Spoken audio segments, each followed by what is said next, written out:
की बात सुने। ये प्रिया प्रियतम सहचरियों की बात सब जगह कहने की नहीं होती। अगर मुझे लगेगा तो कल या परसों थोड़ा बहुत स्पर्श हम करेंगे।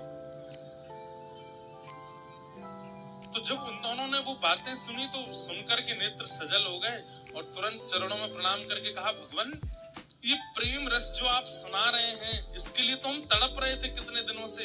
ये आपके गुरु कौन है? ये सब भाव आपको किसने सुनाया? ये सब प्रकट कहां से हुआ? तब उन्होंने बताया, बोले वृंदावन में श्री राधा वल्लभ लाल जी को विराजमान करने वाले श्री हितरवंश महाप्रभु, उन्हीं की कृपा प्रसाद है ये। तुरंत दामोदर दास जी ने और चतुर्भुज दास जी ने मन में विचार किया कि हम वृंदावन जाएंगे और श्री हितरवंश महाप्रभु से दीक्षा लेंगे, वहीं रहेंगे। दोनों विचार कर रहे थे और बड़े प्रसन्न थे। अब तो हरिवंश महाप्रभु हमारे गुरु हैं, हम उन्हीं से दीक्षा लेंगे। इतने प्रसन्न दोनों मित्र। लेकिन आप दोनों जैसे ही वृंदावन जाने के लिए तैयार हुए, तभी कुछ संतों की टोली वृंदावन से आ रही थी और आपने उनके चरणों में निवेदन करके कहा, हम लोग वृंदावन जा रहे हैं, कृपा कर हमें वहां का थोड़ा रूपरेखा बता दें और ये बता दें हरिवंश महाप्रभु कहाँ मिलेंगे। तब उनमें से एक ने बताया, बोले भैया वृंदावन की रूपरेखा तो हम बता देंगे, लेकिन हरिवंश महाप्रभु उनका तो आपको दर्शन नहीं हो पाएगा। आपने कहा क्यों?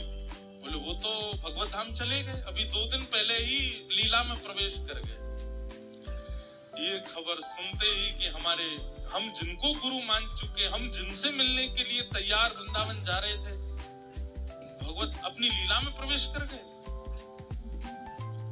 तो ये सुनकर के दामोदर दास जी तो वहीं बैठ गए और महाराज प्राण हरिवंश, जीवन हरिवंश रोने लगे, बिलखने लगे। इतनी पीड़ा में आ गए कि व्याकुल हृदय कुछ कर नहीं पा रहे थे।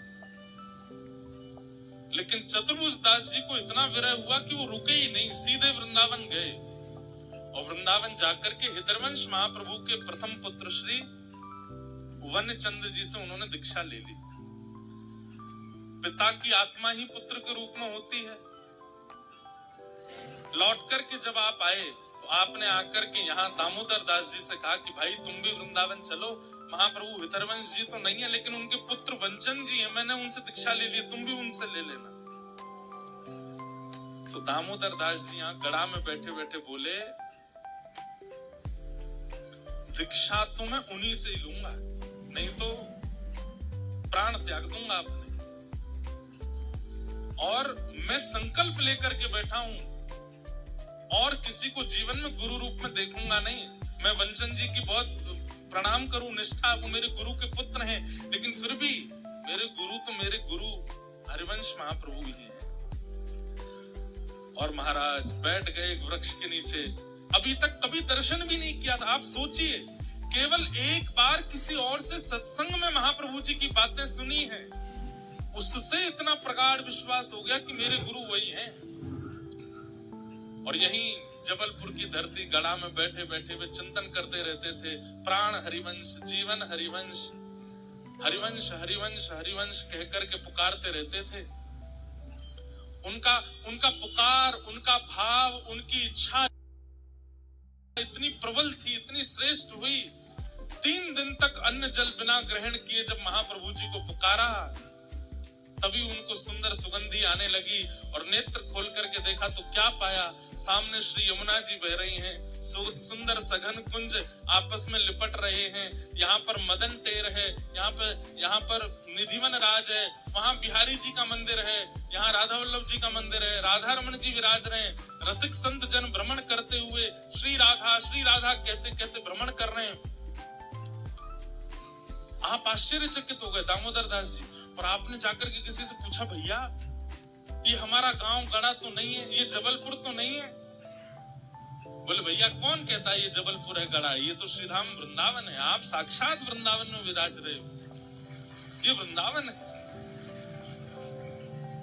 और तभी एक सघन कुंज में से अद्भुत तेज गौर है मुखमंडल पर श्री हितरवंश महाप्रभु, जो कि लीला में प्रवेश कर चुके थे, लेकिन उनकी निष्ठा से इसी गढ़ा ग्राम में, इसी जबलपुर की भूमि पर पुनः प्रकट हुए और प्रकट होकर के नाम दीक्षा प्रदान की।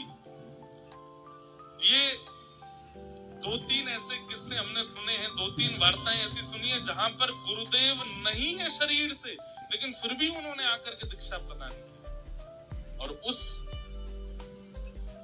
श्रेष्ठता का सौभाग्य जबलपुर को प्राप्त हुआ कि यहाँ यमुना जी भी आई थी, सगन कुंज भी आए थे, बिहारी जी, राधा रमन जी, राधा वल्लभ जी सब आए थे। और श्री हितरवंश महाप्रभु जी ने आकर के श्री दामोदर दास जी को नाम दीक्षा प्रदान की, श्री राधा नाम सुनाया और उसके बाद उनका नाम हरिवंश परंपरा में सेवक जी महाराज करके हुआ। उन्होंने एक सेवक वाणी करके भी लिखी, उनके लिए महाप्रभु जी स्वयं प्रकट हुए।